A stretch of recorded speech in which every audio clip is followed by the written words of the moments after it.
അപകടകരമായ വിഷയങ്ങളിലേക്ക് നമ്മെ എത്തിക്കുന്ന ദയനീയമായ ഒരു ചുറ്റുപാടിലേക്ക് നമ്മുടെ സാഹചര്യങ്ങൾ എത്തിപ്പെട്ടിട്ടുണ്ട്. കേരളത്തിൽ തന്നെ ജമാഅത്തെ ഇസ്ലാമിയുടെ നേതൃത്വത്തിൽ രൂപം കൊണ്ടിരിക്കുന്ന വെൽഫെയർ പാർട്ടി എന്തായിരുന്നു? ജമാഅത്തെ ഇസ്ലാമി ഒരു കാലഘട്ടത്തിൽ സമൂഹത്തോട് വിളിച്ചു പറഞ്ഞത് എന്തായിരുന്നു? സമൂഹത്തോട് ഉത്ബോധിപ്പിച്ചത് ദൈവരാട്ടം എന്ന് പറയുന്ന ഏറ്റവും വലിയ സങ്കല്പത്തിന്റെ പിന്നിൽ ഒരു സമുദായത്തെ കൃത്യമായി മേച്ചുകൊണ്ടുപോയി അതിൽ വിജയം കാണാതെ വന്നപ്പോ ജമാഅത്തെ ഇസ്ലാമിയുടെ നേതൃത്വത്തിൽ വെൽഫെയർ പാർട്ടി എന്ന പേരിൽ പ്രത്യേകമായ പാർട്ടി ഉണ്ടാക്കി ഇവിടെ ഒരു വിഭാഗത്തിന്റെ ഇടയിൽ കൃത്യമായ വിഭാഗീയത സൃഷ്ടിച്ചുകൊണ്ടിരിക്കുകയാണ്. ഇതേ മൗദൂദിയൻ സിദ്ധാന്തത്തിൽ നിന്നും രൂപപ്പെട്ട ഇവിടത്തെ കൈവെട്ട് പാർട്ടി നമുക്കറിയാം. അവരുടെ അടിസ്ഥാനമെടുത്ത് പരിശോധിച്ചു നോക്കിയാൽ സിമി എന്ന് പറയുന്ന പ്രസ്ഥാനത്തെ ഈ രാജ്യത്ത് നിരോധിച്ചപ്പോ ഇരിപ്പിടം നഷ്ടപ്പെട്ട ചില ആളുകൾ കൃത്യമായ ഇരിപ്പിടത്തിനു വേണ്ടി രൂപീകരിച്ച് അത് NDF ആയി, പിന്നീട് പോപ്പുലർ ഫ്രണ്ടായി, പരിവർത്തന വിധേയമായി ഇവിടെയും SDPI എന്ന പേരിൽ പ്രവർത്തിച്ചുകൊണ്ടിരിക്കുന്നു. അതുപോലെ തന്നെ 1990 ശേഷം വർത്തമാന ഇന്ത്യയിലെ ചില സാഹചര്യങ്ങൾ മുതലെടുത്തുകൊണ്ട് പല പ്രസ്ഥാനങ്ങളും രംഗത്ത് വന്നിട്ടുണ്ട്.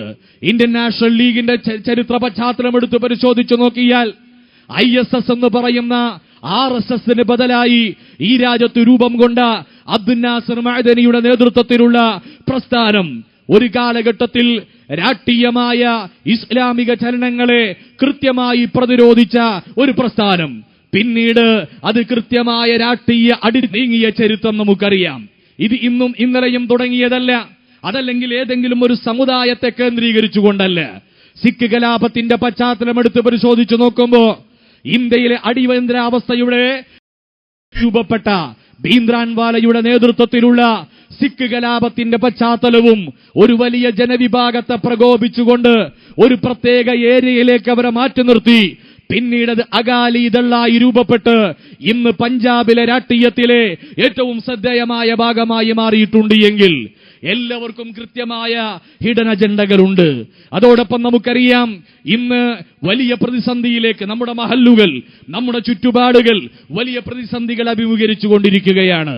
അത് സമുദായത്തിന്റെ പേരിൽ ഏതൊക്കെ പേരിൽ വന്ന പാർട്ടികളായാലും, ഇന്ത്യൻ യൂണിയൻ മുസ്ലിം ലീഗ് ആയാലും, ഇന്ത്യൻ നാഷണൽ ലീഗ് ആയാലും, പീപ്പിൾ ഡെമോക്രാറ്റിക് പാർട്ടി ആയാലും, SDPI ആയാലും, ഇവിടെ SSFന് സമൂഹത്തോട് വിളിച്ചു പറയാനുള്ളത് മതമൂല്യങ്ങളുടെ വിഷയത്തിലുള്ള കാടത്തത്തോടുകൂടിയുള്ള ഇടപെടലുകൾ നിർത്തിവെക്കണമെന്നാണ്.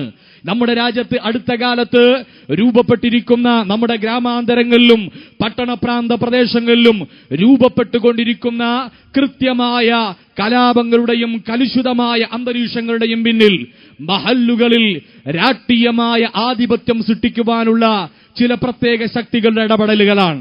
നമുക്കറിയാം കേരളത്തിന്റെ മണ്ണിൽ ഇതിന്റെ പേരിൽ 7ഓളം വരുന്ന മനുഷ്യമക്കളെ മൃഗീയമായി വേട്ടയാടപ്പെടുന്ന ദയനീയമായ ഒരു ചുറ്റുപാട് രൂപപ്പെട്ടിട്ടുണ്ട്.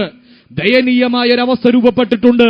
പല മഹല്ലുകളിലും കലാപകലുഷിതമായ അന്തരീക്ഷങ്ങൾ ഉണ്ടായിട്ടുണ്ട്. പല മേഖലകളിലും കൃത്യമായ രാഷ്ട്രീയവൽക്കരണത്തിന്റെ പേരിലുള്ള പോരാട്ടങ്ങൾ രൂപപ്പെട്ടിട്ടുണ്ട്. ഈ രൂപത്തിൽ ഗ്രാമാന്തരങ്ങളിലും അതുപോലെ പട്ടണപ്രാന്ത പ്രദേശങ്ങളിലും ഇസ്ലാമിക നവോത്ഥാനത്തിന് നേതൃത്വം നൽകുന്ന പണ്ഡിതന്മാർ ഇസ്ലാമിക നവോത്ഥാന മുന്നേറ്റവുമായി പോകട്ടെ. രാഷ്ട്രീയ മേഖലയിൽ പ്രവർത്തിക്കുന്നവർ അത് ഏതു രൂപത്തിലായാലും രാഷ്ട്രീയാധിഷ്ഠാനത്തിലുള്ള പ്രവർത്തനങ്ങൾ നയിക്കട്ടെ. എന്നാൽ ഈ രാജ്യം നേരിടുന്ന കാലുഷ്യമായ അന്തരീക്ഷങ്ങളിൽ നിന്നും ഒരു പരിധിവരെയുള്ള മോചനം നമുക്ക് നേരിടാൻ കഴിയും. അതുകൊണ്ട് ഈ ചർച്ച കൃത്യമായ രൂപത്തിൽ മുന്നോട്ട് പോകേണ്ടതുണ്ട്. സാമുദായിക ധ്രുവീകരണങ്ങളിലൂടെ ഇവിടെ മതാടിസ്ഥാനത്തിലുള്ള രാഷ്ട്രീയ പ്രസ്ഥാനങ്ങൾ മതനിരപേക്ഷ രാജ്യമായ ഇന്ത്യ രാജ്യത്ത് പ്രസക്തിയില്ല എന്ന രൂപത്തിലേക്ക് നമ്മുടെ രാജ്യത്തിന്റെ പൈതൃകത്തെയും സമുന്നതമായ സംസ്കാരങ്ങളെയും കാക്കാൻ പറ്റുന്ന രൂപത്തിലുള്ള മതേതര ജനാധിപത്യ മുന്നേറ്റങ്ങൾക്ക് സാക്ഷ്യം വഹിക്കുന്ന രൂപത്തിലേക്ക് നമ്മുടെ പ്രക്രിയകൾ മാറണം. അല്ലാഹു റബ്ബുൽ ഇസ്സത്ത് തൗഫീഖ് നൽകുമാറാവട്ടെ എന്ന് പ്രാർത്ഥിച്ചുകൊണ്ട് ഞാൻ എന്റെ വാക്കുകൾ അവസാനിപ്പിക്കുന്നു. വാഹിർ ദഅ്വാനാ അൽഹംദുലില്ലാഹി റബ്ബിൽ ആലമീൻ.